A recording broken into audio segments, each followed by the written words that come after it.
dengan start dengan kajian ni, ramai saya tak tahu.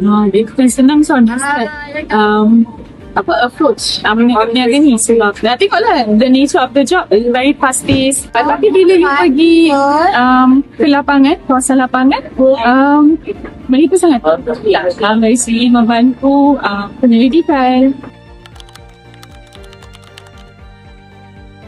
Satunya penjaja tu kami akan risau jugalah sama ada mereka nak bekerjasama atau tidak untuk menjawab soalan kami. Dan selain daripada itu, kami juga mengalami cabaran dari segi language barrier, dari segi data konsistensi juga. Dari mula tu agak sukar untuk kami dapat data yang konsisten. Tapi saya rasa kami sangat fleksibel lah dalam menangani semua cabaran yang kami ada. Contohnya kami dapat banyak sokongan daripada DPKL dan juga daripada penganjur pasar malam.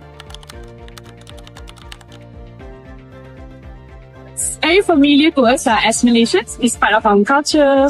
Even kalau bila timbal-timbal lah dengan peniaga ataupun penganjur pasar malam, dia orang sangat sayang dengan pasar malam. Sebab itu bukan salah satu sekitaran yang dia orang membesar.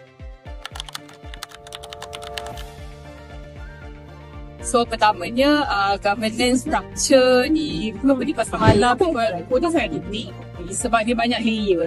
So first of all kita ada DPKL yang akan oversee the whole like market policy. Lepas tu kita ada juga persatuan-persatuan yang diorang handle day-to-day operation of pasar malam. Lepas tu kita juga ada penganjur yang memang go on the ground and memang diorang yang uruskan semua hawkers ni lah. Keduanya kita nak tengok intersection di antara urban management dan juga regulation dan juga bagaimana informal economy ni bersatu di antara satu sama lain lah. Ketiganya kita nak tengok juga bagaimana pembangunan isu-isu seperti pembangunan dan sebagainya mempengaruhi bagaimana penjaja pasar malam di Kuala Lumpur ni adapt dan juga survive. Daripada kajian kami ni, kami juga boleh adapt polisi ni kepada pasar malam di negara-negara lain juga lah.